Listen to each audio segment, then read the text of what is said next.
ৰাজ্য চৰকাৰৰ কৰ্মচাৰীসকলৰ বাবে জনাব বিচাৰিছোঁ পুনৰ 8টাকৈ গুৰুত্বপূৰ্ণ খবৰ। ৰাজ্যৰ বিভিন্ন বিভাগত কৰ্মৰত নিয়মীয়া ঠিকাভিত্তিক কৰ্মচাৰী, শিক্ষক অনাশিক্ষক কৰ্মচাৰী, আশা অংগনবাড়ী ৰন্ধনকৰ্মী সকলোৰে বাবে পুনৰ কেইবাটাও গুৰুত্বপূৰ্ণ খবৰ আহিছে। সবিশেষ আপোনালোকক জনাব বিচাৰিছোঁ। ভিডিঅ'টো প্ৰথমৰ পৰা শেষলৈকে চাই থাকিব। জনাব বিচাৰিছোঁ আজিৰ প্ৰথমটো গুৰুত্বপূৰ্ণ খবৰ। অসমৰ কৰ্মচাৰীসকলৰ বাবে পুনৰ বৃহৎ ঘোষণা কৰিছে মুখ্যমন্ত্ৰীয়ে। কৰ্মচাৰীসকলৰ শীঘ্ৰে হ'ব প্ৰমোচন সন্দৰ্ভত এই বৃহৎ সুখবৰ দিছে। ডিচেম্বৰৰ ভিতৰত সকলো বিভাগৰ প্ৰমোচনৰ কাম শেষ কৰাৰ সিদ্ধান্ত চৰকাৰৰ। আৰু এই বছৰত নতুন নিযুক্তি নহ'ব। পদোন্নতিৰ কামসমূহ সম্পন্ন হ'ব ডিচেম্বৰৰ ভিতৰত। গতিকে নিশ্চিতভাৱে প্ৰমোচন হ'ব লগা কৰ্মচাৰীসকলৰ বাবে আহিছে বৃহৎ সুখবৰ। ইপিনে চেঞ্চাছ ডিউটিক লৈ সৰব হৈ পৰিছে শিক্ষক সমাজ। শিক্ষক সমাজক মেচিনৰ দৰে ব্যৱহাৰ কৰিছে বুলি আখ্যা দিছে। 3:30 পাঠদান কৰি যাব লাগে লোকপিয়ল কৰিবলৈ। আৰু জিলাই জিলাই প্ৰশাসনৰ ফালৰ পৰা এনেধৰণৰ নিৰ্দেশ। আৰু এই নিৰ্দেশৰ বিৰুদ্ধে জাঙুৰ খাই উঠিছে শিক্ষক সমাজ। লোকপিয়ল আৰু পাঠদান একেলগে চলাবলৈ শিক্ষকলৈ দিয়া নিৰ্দেশক লৈ খুব উজাৰিছে শিক্ষক সমাজে। এইবাৰ জনাব বিচাৰিছোঁ কৰ্মচাৰীসকলৰ CGHS চিকিৎসা সেৱাক লৈ গুৰুত্বপূৰ্ণ খবৰ। Union public service commission administration 4 ডিপাৰ্টমেণ্টৰ পৰা অফিচ মেমৰেণ্ডাম প্ৰকাশ কৰিছে। CGHS নীতিৰ নিৰ্দেশনাৰ সম্পৰ্কে স্পষ্টীকৰণ। ইয়াত উল্লেখ কৰিছে যে বৰ্তমান CGHS নীতি নিৰ্দেশাৱলীত স্পষ্টতাৰ অভাৱৰ বাবে চিকিৎসা দাবী পৰীক্ষা প্ৰক্ৰিয়াকৰণৰ সময়ত চিকিৎসা দাবী পুনৰ পূৰণ সম্পৰ্কীয় কিছুমান সমস্যা প্ৰায়ে কাৰ্যালয়ত দৃষ্টিগোচৰ হৈছে। তদনুসৰি প্ৰয়োজনীয় স্পষ্টীকৰণৰ বাবে বিষয়সমূহ CGHS HQৰ সৈতে আলোচনা কৰা হৈছিল আৰু ইয়াৰ উত্তৰত নিম্নলিখিত নীতি নিৰ্দেশনাসমূহ প্ৰেৰণ কৰিছে।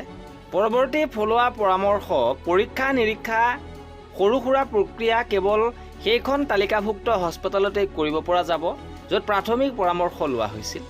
যদি কোনো তালিকাভুক্ত হস্পিটেলৰ বিশেষজ্ঞই 3000 টকা প্ৰতিটো পৰীক্ষা নিৰীক্ষাৰ বাবে পৰ্যন্ত পৰীক্ষা নিৰীক্ষাৰ পৰামৰ্শ দিয়ে তেন্তে সেই পৰীক্ষা নিৰীক্ষা একেখন হস্পিটেলতে কৰিব লাগিব য'ত প্ৰাথমিক পৰামৰ্শ লোৱা হৈছিল।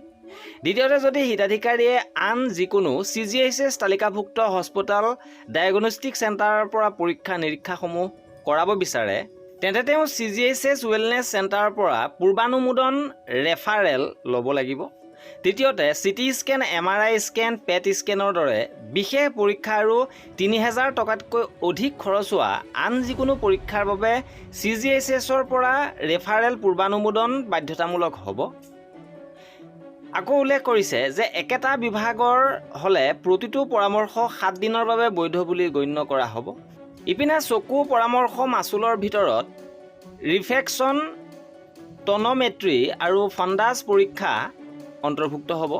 CGHS তালিকাত হস্পিটেলৰ বিশেষজ্ঞই পৰামৰ্শ দিয়া অতালিকাভুক্ত পৰীক্ষা প্ৰক্ৰিয়া কৰাৰ বাবে বিভাগ কাৰ্যালয়ৰ পূৰ্বানুমতি লোৱাৰ বাধ্যতামূলক।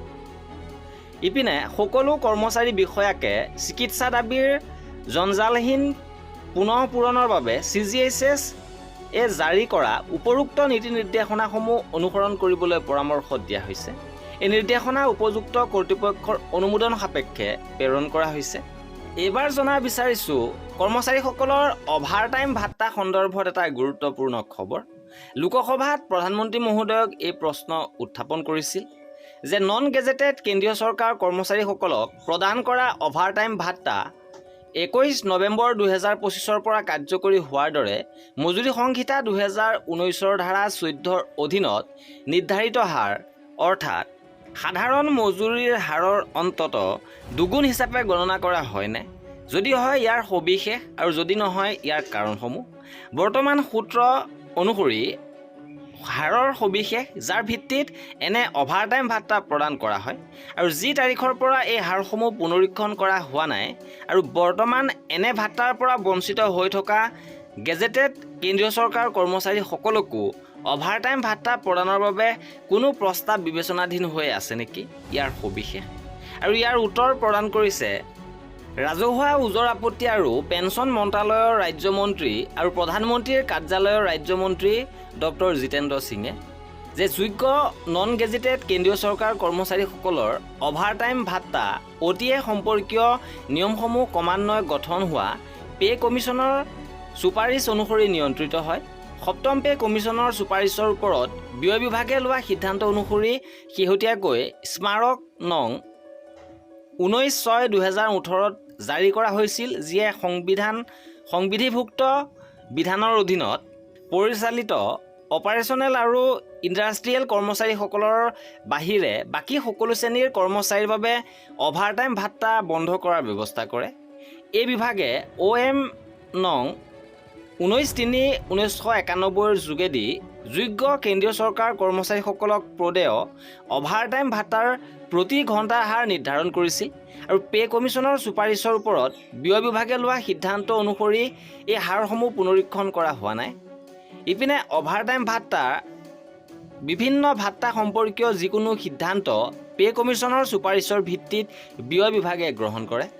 এইবাৰ জনাব বিচাৰিছোঁ কৰ্মচাৰীসকলৰ NPS সন্দৰ্ভত ডাঙৰ সিদ্ধান্ত লোৱা হৈছে। NPS সন্দৰ্ভত বৃহৎ সিদ্ধান্ত লৈছে চৰকাৰে। NPSত পাব গেৰাণ্টিযুক্ত পেঞ্চন। চৰকাৰে UPSৰ দৰে NPSৰ অধীনতো গেৰাণ্টিযুক্ত পেঞ্চন প্ৰদানৰ বাবে প্ৰস্তুতি আৰম্ভ কৰিছে। পেঞ্চন ফাণ্ড নিয়ন্ত্ৰক আৰু উন্নয়ন প্ৰাধিকৰণ PFRDA ৰাষ্ট্ৰীয় পেঞ্চন ব্যৱস্থা NPSৰ অধীনত নিশ্চিত পেঞ্চন সুনিশ্চিত কৰাৰ বাবে এক ৰূপৰেখা আৰু নিয়ম প্ৰস্তুত কৰিবলৈ এক উচ্চস্তৰীয় সমিতি গঠন কৰিছে। PFRDA কয় যে এই পদক্ষেপ পেঞ্চন নিয়ামক আইনৰ অনুৰূপ। ইয়াৰ উদ্দেশ্য হৈছে NPSত অংশগ্ৰহণকাৰীসকলৰ বাবে অৱসৰ পাছত পোৱা উপাৰ্জনৰ সুনিশ্চিত আৰু সুৰক্ষিত কৰা। লগতে সমিতিখনৰ উদ্দেশ্য হ'ল প্ৰতিগৰাকী নাগৰিকৰ বাবে বৃদ্ধ অৱস্থাত আৰ্থিক স্বাৱলম্বিতা আৰু সন্মানজনক জীৱন সুনিশ্চিত কৰা। এই 15জনীয়া সমিতিখন গঠন কৰা হৈছে IDBIৰ প্ৰাক্তন অধ্যক্ষ ডক্টৰ MS চাহুৰ সভাপতিত্বত। ইয়াৰ মূল কাম নিয়মৰ প্ৰস্তুতি, বজাৰ ভিত্তিত গেৰাণ্টি, কাৰ্যপদ্ধতিৰ সন্ধান, বিপদাশংকা আৰু আইনী তদাৰক আৰু অংশগ্ৰহণকাৰীসকলৰ সুৰক্ষা নিশ্চিত কৰা ইত্যাদি। ইপিনে বাতিল হোৱা নাই SRD শিক্ষকসকলৰ প্ৰতিবাদ। শেহতীয়াকৈ অসম ৰাজ্যিক প্ৰাথমিক শিক্ষক সন্মিলনীয়ে এখন পত্ৰৰ জৰিয়তে সেই কথা জনাইছে যে 25 আগষ্টলৈকে স্থগিত প্ৰাথমিক শিক্ষক সন্মিলনীৰ অনিৰ্দিষ্টকালীন ধৰ্মঘটৰ কাৰ্যসূচী শিক্ষামন্ত্ৰীৰ সৈতে আলোচনাত মিলিত হোৱাৰ পাছত এই সিদ্ধান্ত গ্ৰহণ কৰিছে। 25 আগষ্টৰ ভিতৰত দাবীসমূহ মানি নল'লে পুনৰ আন্দোলনৰ হুংকাৰ দিছে প্ৰাথমিক শিক্ষক সন্মিলনীয়ে। ইপিনে কৰ্মচাৰীসকলৰ 20% দৰমহা কৰ্তন কৰা হ'ব। মুখ্যমন্ত্ৰী মহোদয়ে সেই কথা জনাইছে যে অতি শীঘ্ৰে আইন প্ৰণয়ন কৰা হ'ব। দ্বিতীয় বিবাহ কৰিলে কৰ্তন হ'ব এই 20% দৰমহা। ভুক্তভোগী পত্নীৰ একাউণ্টত প্ৰদান কৰা হ'ব 20% দৰমহা। আৰু এই সন্দৰ্ভত অতি শীঘ্ৰে আইন প্ৰণয়ন কৰিব বুলি জনাইছে মুখ্যমন্ত্ৰীয়ে। ইপিনে আশা অংগনবাড়ী ৰন্ধন কৰ্মীসকলৰ বাবে ডাঙৰ খবৰ। দীৰ্ঘদিন ধৰি এইসকল কৰ্মী সহায়িকাই দৰমহা বৃদ্ধিৰ বাবে দাবী জনাই আহিছিল, কিন্তু যোৱা বাজেটত সেই সন্দৰ্ভত কোনো ধৰণৰ ঘোষণা কৰা দেখা নগ'ল। ইপিনে ইয়াৰ মাজতে 4 মাহে পোৱা নাই অংগনবাড়ী কৰ্মী সহায়িকাই দৰমহা, লগতে 19 মাহৰ ইনচেণ্টিভ পাবলৈও বাকী আছে। ইয়াকে লৈ শীঘ্ৰে মাননি আদায়ৰ দাবী জনাইছে অংগনবাড়ী কৰ্মী সহায়িকা সন্থাৰ ফালৰ পৰা। অংগনবাড়ী কৰ্মী সহায়িকা সংস্থাটোৱে প্ৰেছ বিজ্ঞপ্তিযোগে অভিযোগ কৰে যে অসমৰ ডিমা হাছাও, কাৰ্বি আংলং, মাজুলী, গোলাঘাট, গোৱালপাৰা আদি কৰি কেইবাখনো জিলাত 2-3 মাহৰ পৰা 4 মাহলৈকে মাননি আদায় পোৱা নাই। সেয়েহে এই ক্ষেত্ৰত অতি শীঘ্ৰে ব্যৱস্থা গ্ৰহণ কৰি মাননি মুকলি কৰিবৰ বাবে দাবী জনাইছে। আৰু এয়া আছিল আমাৰ এই ভিডিঅ'টো। কৰ্মচাৰীসকলৰ সকলো খবৰ পাই থাকিবৰ বাবে আমাৰ চেনেলটো ছাবস্ক্ৰাইব কৰি ৰাখিব। ভিডিঅ'টো শেষৰলৈকে চোৱাৰ বাবে বহুত ধন্যবাদ।